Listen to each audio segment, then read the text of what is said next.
Can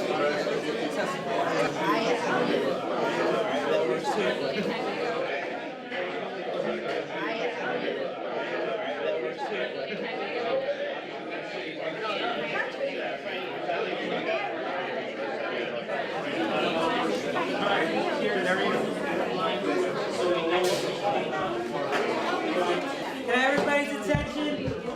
If everyone can start making their way down to sitting around the tables, so we can get the meeting started. If you haven't signed in, please find opportunities sometime tonight to sign in. On your tables, we have little name tags. So if you guys can fill out the name tags. And then there is a trash can over to the side. If you want, you can elect someone from your table to gather the trash and just dump it. But feel free to enjoy your food right now.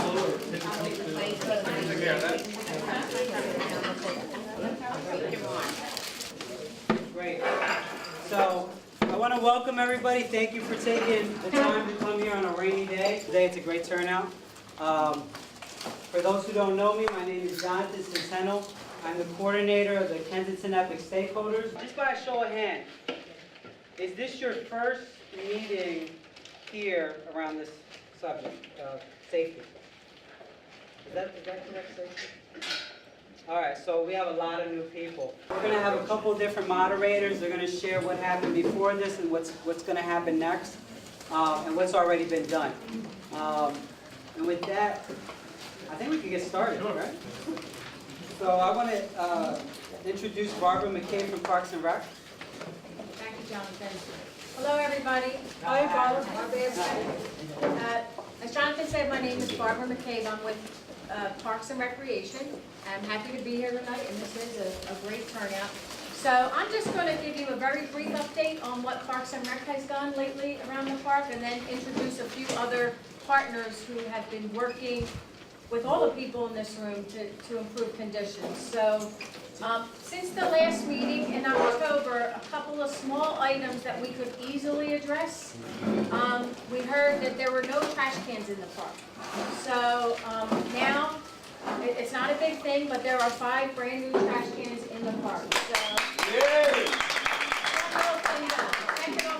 the other thing we heard about was signage, that there are no signs in the park, and we had hoped to have some of those installed before the meeting. But this is just one type of sign. We're working on some wall signs, but for now, at least, with the increased attention and police presence, we're going to try to keep people out of the park.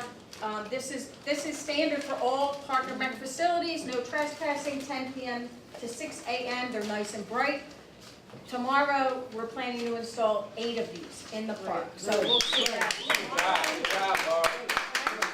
And then just one real quick follow-up on another item that came up at the last meeting was trees. Now, Parks and Rec, 2 years ago, made some plans not only for McPherson Square, but for 41 sites within this whole region of North Central Philadelphia, the River Wards, 41 facilities that we identified that really are lacking in young trees. And you can't really have a great park unless you have trees. So to follow up on the last meeting, though, the concerns with safety, legitimate concerns that if we plant all these trees, because we have plans for big numbers here, that there would be a safety concern and people could hide behind them. And maybe we're not quite ready for these trees. So we heard you. We have put the tree plan on hold. We don't really want to stop the tree plan, but we hear you and we want to give you more solid information. We're willing to meet with any concerned neighbors. Maybe we set up a little time where we can talk just about the trees. We can show you exactly what trees, what kind of trees we're talking about, where we were thinking about putting them. We're willing to tweak the plan based on your responses. So I just wanted to come back to you with that as well. So they're basically the 3 Park and Rec updates. And I just wanted to acknowledge my boss who just walked in, Ed Fagan. He is from Parks and Rec. With that, I just want to introduce a couple of the other partners, partner organizations that are here tonight that are also committed, and you know, the more the better. The more groups, the more organizations, the more community we can get to this effort, the better off we're going to be and the more positive improvements we'll make. So beginning up here, Tessa Renshaw, Friends of the Free Library, and Amy Doherty. If folks could just give a wave. Thank you. Jennifer Mahar from the Pennsylvania Horticultural Society, has been a very good partner. We have two folks from the library, Ed Sager, Judy Moore, who most of you probably know, the director here. We have Phyllis Martino and Awilda Osakio from Impact Services. Marty Malloy, Marty, if you could just give a wave, and Ian Charlton are with an organization called Philadelphia Cares, and they care. So as you can see, there are a lot of organizations also working with us in this effort. And finally, I wanted to talk about the police, because that is something else that came up at the last meeting that was heard loud and clear, and I would like to introduce Sergeant Howe. And the 24th Police District has really stepped it up, and I'm just going to let the sergeant say a few words and provide a little brief update from the police perspective. Hello, everyone. First, it's real nice to see a turnout. I've been to many meetings, and there's not usually such a large turnout. The partners that Barb keeps talking about, that is key. We have to have partners. However, it's your job to be a partner as well. Talk to your neighbors, talk to your kids, and get them more involved, to come out and participate. Apparently there's some discussion about cameras. I was asked to hold off on any of that discussion, and I'm so glad, because I could tap dance all over that. But it is in the works. It's good. It's already been, everybody's been, they've looked at the product, they see what the needs are, they see what it is that they want to accomplish with it.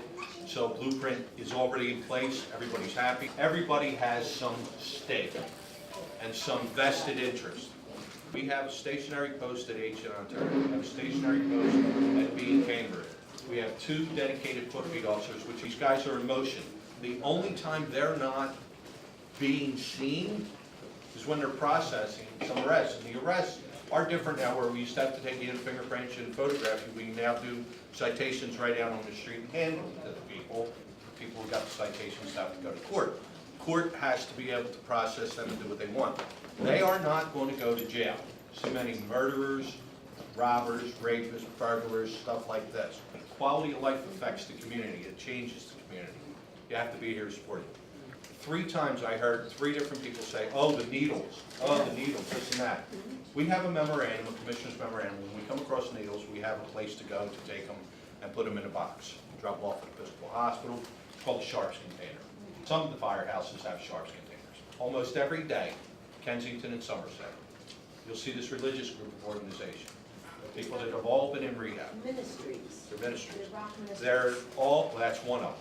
Okay. There's 2. They come in to the neighborhood, breakfast, lunch, and dinner. Now, University of Pennsylvania was doing a study on HIV, communicable diseases, infectious disease, quality of life issues on a sociological platform to see how these people are living and where they're living and how they're living, to try and get a hold of some picture to be able to, once you know the problem you're dealing with, you got to start picking at it, pulling it apart, and it doesn't happen overnight. These drug users, okay, they have family too, and somebody loves them somewhere. But when we lock them up for drugs, they're not going to jail either, unless there's some big time dealer or they've got some other stuff going on. You have to be able to put these, those people should be incorporated in these meetings too. They have to know as well. So if the ministry people were out there giving out the free needles and stuff like that, they have to tell these people, don't toss these in the park. I'm not asking you for nothing. I'm giving you something for free. I'm feeding you. Can you, I don't know where to tell them to drop it, because if you drop it in the trash can, it's considered a hazard. We did reach out to Rock Ministries and the Ministries and Prevention Point, which is the needle exchange program in the neighborhood, to try and get some education going. So. Okay, that's the key. Prevention Point, right. We, as the police department, we are doing our best. Patrol officers, the uniformed guys and girls that you see, they're pretty much 911 driven in this district. There's not a break. with the manpower that we have allocated, we're doing the best that we can. It's great to see everybody out here contributing and being a part of it. You gotta stay strong, keep the faith. This park and this stuff didn't happen overnight. It took a long way, it took a long time, so keep the faith, keep working with each other, and, you know, get your families involved. Thank you, sir. Hold on. Yeah, we're gonna do questions. I just wanna let folks know real quickly, I'm really excited. I've just been involved with this for the last 2 meetings, but since that last meeting, which was at the end of October till now, we have commitment for a monitored police camera that's gonna get installed here in the park. We have a commitment for trash cans, we have signs here, we have a commitment from my boss, Councilwoman Sanchez, who represents this park. Things are changing. This is different than it was last time we've been here. This meeting, what we need to do is let people have an opportunity to talk and do that in a constructive way. We've got a lot of folks here, so we want to break up into 3 groups, and then everyone will have an opportunity to discuss with the representative from the police department, with the councilwoman's office, the safety issues. Everyone will have an opportunity to get their ideas up about what programs we need. Everyone will have an opportunity to talk about what the park needs for infrastructure, for the physical environment. We're going to get those ideas together, and then we're going to bring them all up here on these newsprints so we can all discuss them together and get an action plan for how we get this park going.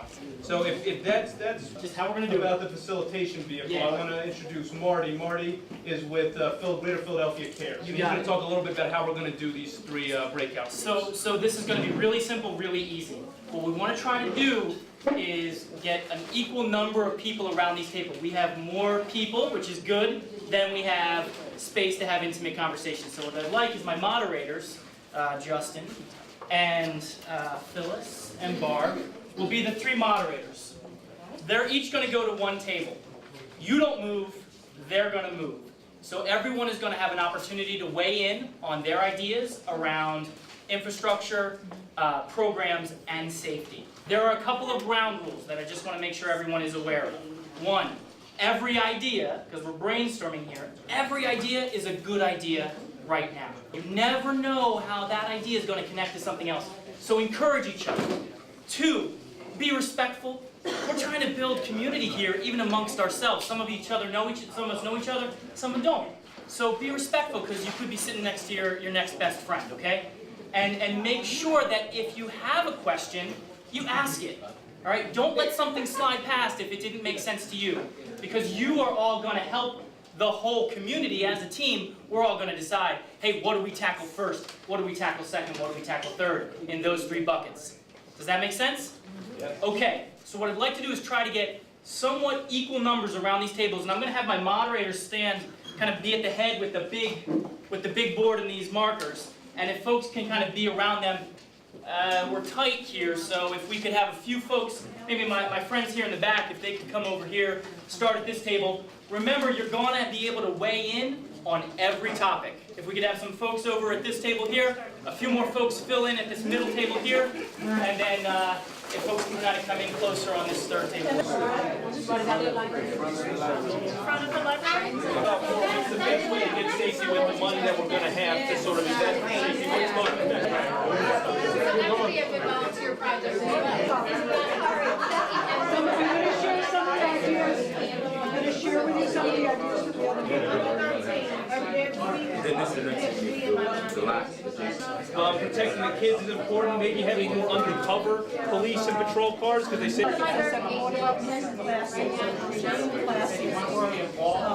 a story outside. Instead of like maybe kicking you out, we'll just bring you in and do something for the cars. Okay, so community service Like nights when they open it. for rehab Not just that, hire the youth. More teams. Minimum wage, work part-time. Hire the youth. There are note cards at all of the tables. I encourage you to write down your idea on those note cards. We'll collect those at the end, and they will find their way to these boards as well. So we want to make sure that everybody's voice is heard as completely as possible. And just so everyone knows, after we share these ideas, we're just going to have a conversation together about what our next steps are, our next meetings, where we're going to go from here, and then we can wrap up the meeting and wish everyone a safe night. So the idea ideas that came up in the safety committee, people know we need more police presence. That's a key of it, undercover, patrol cars, the whole gamut of stuff. But people really focused on having cops on the ground, and specifically having cops in unmarked vehicles or unplain clothes. Lights. Lights came up in every single group. People say the park's too dark. I think we've really got to look at what the solution is. The good idea we got from group 3 is maybe if we couldn't fence the entire park, then maybe we should really focus on fencing that top lot. So that top lot is kept safe and that the needles are kept out of there. Another thing I heard in every group is we need more outreach, more community involvement to create safety. That was about reaching out to the other churches and institutions that aren't at the table yet, but it was also about, can we build more block captains? Can we build our town lodge stronger than it is now? Can we get more folks involved to be that active eye on the park? And that's needed. Another issue is, and it's something we're going to have to explore and think about together, is needles, and are there ways that we can limit the actual quantity of needles that are coming into the community? Could it be set up so that it had to be an exchange, that you had to bring your needles back, not drop them on the playground if you want to do needles? We know there's going to be needles in this neighborhood, regardless of what we do in this room, but how do we keep them as safe and away from our kids as possible? So I think those were the 5 or 6 big areas that came up and they're on every single chart. I think everything really connected in under those broad categories. So I think that's really what the safety group came up with. Okay, from the infrastructure and physical improvement, we got a lot of good ideas, and yes, so we heard loud and clear that the front of the library could really stand to be improved, particularly restoring the columns, a good paint job, make it more welcoming, perhaps a little flowers. Somebody mentioned a mural, so lots of good ideas there. The walkways, both interior and on the perimeter of the park, if they could be safe and passable for many reasons, including physical activity and fitness, walking your baby strollers, and just having them be safe for folks to walk. Lighting absolutely came up every single time. Somebody mentioned energy conservation, maybe some LED lighting. Motion sensors, somebody mentioned that, maybe we look into that, maybe in some particular areas. Upgrade the playground. Swings were mentioned. Game tables, where people could maybe sit and play some checkers or dominoes or cards or any kind of board games. Picnic, a little picnic area maybe near the playground. A basketball court, a handball court were mentioned, and with lighting, those should be lit. Other game ideas were hopscotch and foursquare, some things that we could probably do easily with very little money. Gardens were brought up. It'd be nice to have flowers at the entrances in front of the library, and there was even talk of potential community garden, maybe even some vegetables. Adult park area came up, so a lot of people come here and walk their dogs. We're going to get some signage to make sure that they pick up, but maybe there'd be room to create a small space for dogs. Signage, library signage, let people know what the name of the library is, what the hours are, that it's open. And for the park signage, all different signs, rules, no drugs, no loitering, curfew and truancy came up, which is something a little different. And then the thought of drug-free zone like the school. Talk about maintenance, a lot of good talk about people chipping in and helping, volunteer maintenance. Snow came up quite a few times. We had a lot of snow last winter. It doesn't get plowed very well here, so you can't even get to the library. It's pretty impassable. So what can we do there? Maybe we could raise some money, buy our own equipment, store it here at the library, and together we figure out how to get it done, maybe using some volunteers. So maintenance and work days and volunteering was also a big subject. There were a lot of good ideas, and we've got them all here. Bike racks was another one, and a water fountain. Oh, and a water feature, I'm sorry. In the summer, it'd be nice to have a place for children to play in the water. At the very end, actually. We can give people the fire hydrants. Save the fire hydrants, maybe a little sprinkler piece. Infrastructure and maintenance. Good job, everybody. All right, programs. Programs.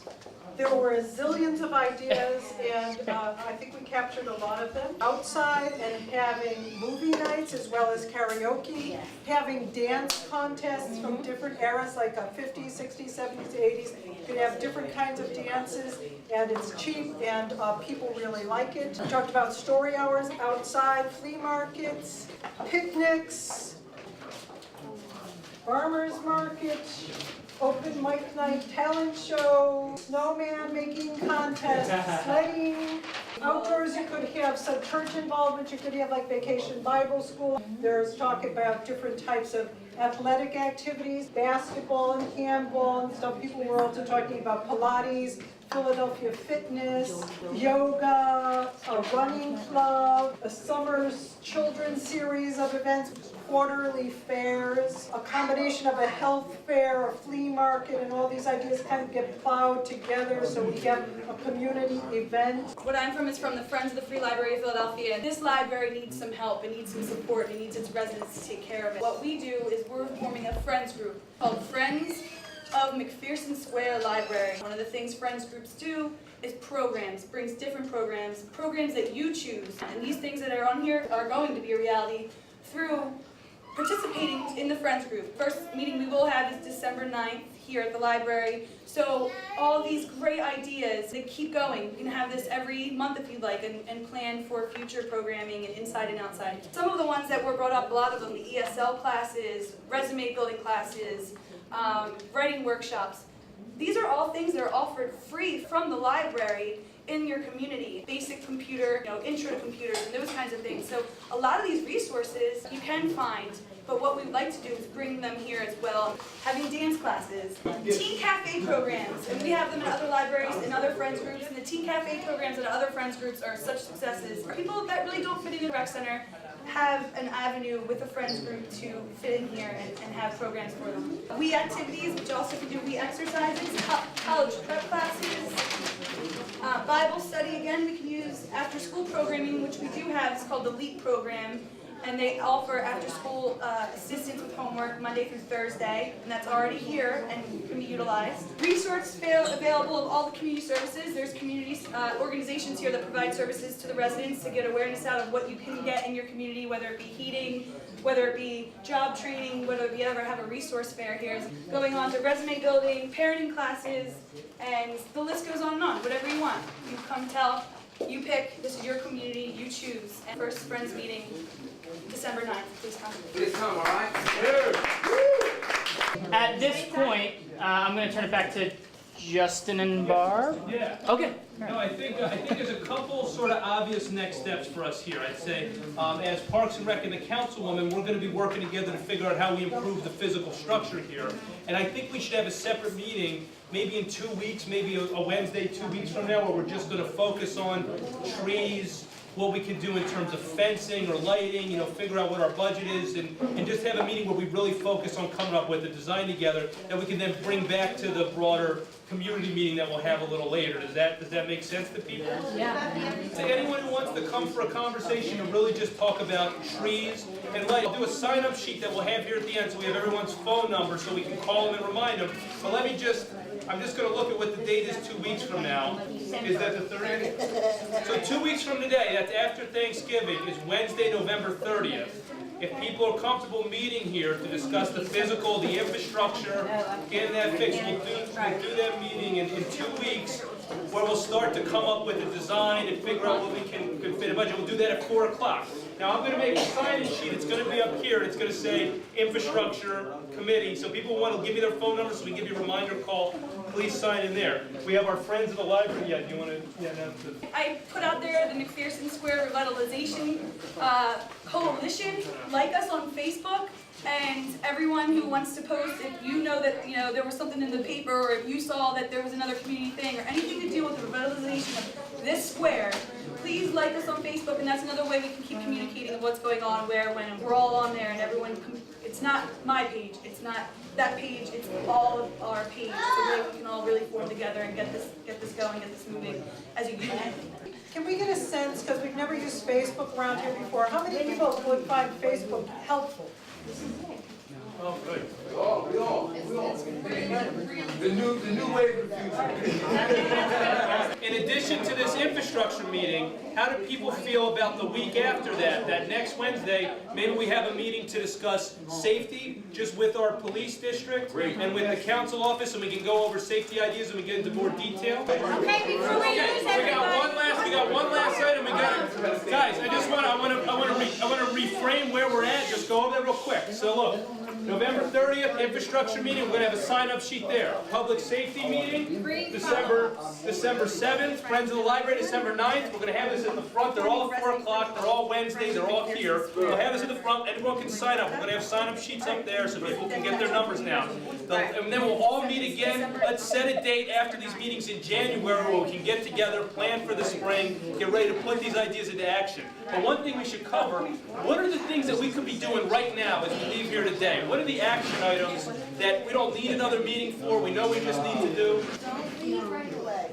Occupy McPherson. Yeah, so spend some time, try to spend some time in the park. Come to the library.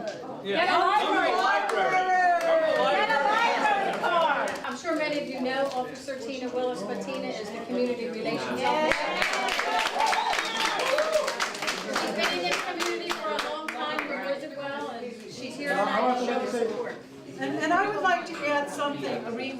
You know, sometimes people feel that they get more out of things by being screaming at each other and complaining. Now, I hope your experience here tonight was very positive and that you enjoy seeing how much you can accomplish working together in an organized way. And I think the other thing that I think is very important is to remember to say thank you to the people who have actually responded, listened, and responded. Even if it is their job, it's always nice for people to hear the words thank you. We should, at our meetings, write thank you notes to the police captain so he knows that we notice things are better. To write things to Parks and Rec to say, thank you, we notice things are better. Well, I want to just thank you guys for turning the community back over to the residents and making us, empowering us so we know which way to go from here. Thank you for coming out. Because of your power and because of your people numbers, this has been heard. Keep coming, keep being part of it. Don't let it go. This is yours. Real quick, I just want to thank you guys for having me here tonight. I just want, as you already know, I'm the community relations officer. I want to give you guys my number. If there's anything I can do for you guys, please do not hesitate to let me know. My number is 215-685-9963. I'm generally there Monday through Friday, 8 to 4. I want to thank Justin DeBernardino and your councilwoman.